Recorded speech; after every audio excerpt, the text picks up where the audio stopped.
The eight brothers অনুগ্ৰহ কৰি মোৰ চেনেলটো ছাবস্ক্ৰাইব কৰিব।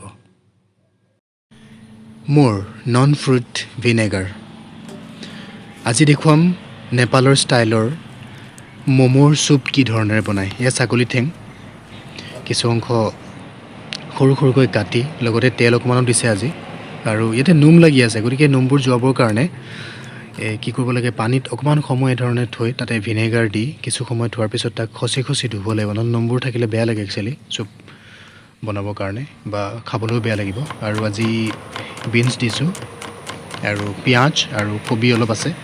যিহেতু বাৰিষা বতৰ, এতিয়া গাজৰ পাবলৈ নাই, আৰু কেঁচা জলকীয়া ইউজ কৰিব পাৰে।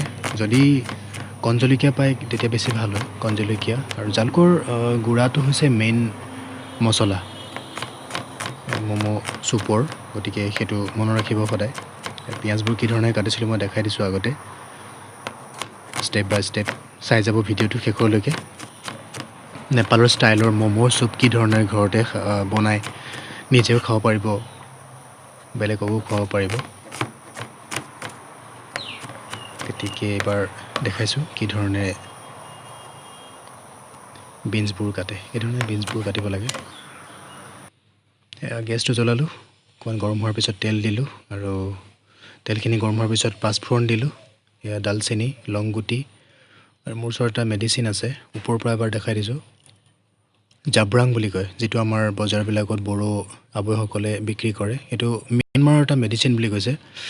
তেজপাত অলপ দিলোঁ, আৰু এইখিনি মাংস কবি চব মিক্স কৰি আমি ইয়াতে ফ্ৰাই কৰিম। আদা নহৰু পেষ্ট আৰু বাকী মছলা মই বেছি ইউজ নকৰাৰ আগতে কৈছোঁৱেই, অলপ আজিনোমোটো ব্যৱহাৰ কৰিছোঁ যিহেতু তেতিয়া ভালকৈ সিজিব। জিৰা ধনিয়া পাউডাৰ, এই ধৰণেৰে গৰম পানী অকণমান দি এতিয়া 10-15 মিনিট আমি সিজাম, আৰু ওপৰতে ম'ম'কেইটা বহাই দিম, তেতিয়া ম'ম'কেইটাও সিজি থাকিব। এয়া 15-20 মিনিটৰ পিছত এই ধৰণৰ এটা লুকছ আহিলে খুব ধুনীয়া হৈছে খাবৰ কাৰণে। আৰু এই দলঙৰ পাৰ হৈ মই কাষ্টমাৰক ম'ম' আৰু চুপ ডেলিভাৰী কৰিবলৈ যাম, গতিকে চাই থাকিব। এতিয়া আমি নাৱত উঠিম, নাৱেৰে কিছু দূৰ গৈ কাষ্টমাৰৰ ঘৰত ম'ম' দি আহিম। এইখন নাৱেৰে নিয়ে মোক নিব আহিছিল, চাইকেলো নাৱত, ময়ো নাৱত, হেলমেট পিন্ধি। আৰু এতিয়া এইখন দলং, এইখন হৈছে নদী দলং।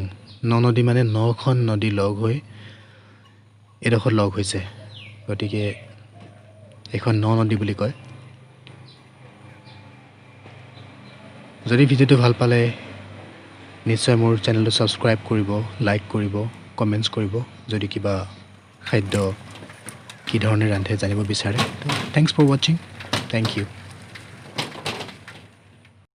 কাষত থকা বেল আইকনটো দবাই এক্টিভ মোডত ৰাখিব। Thank U.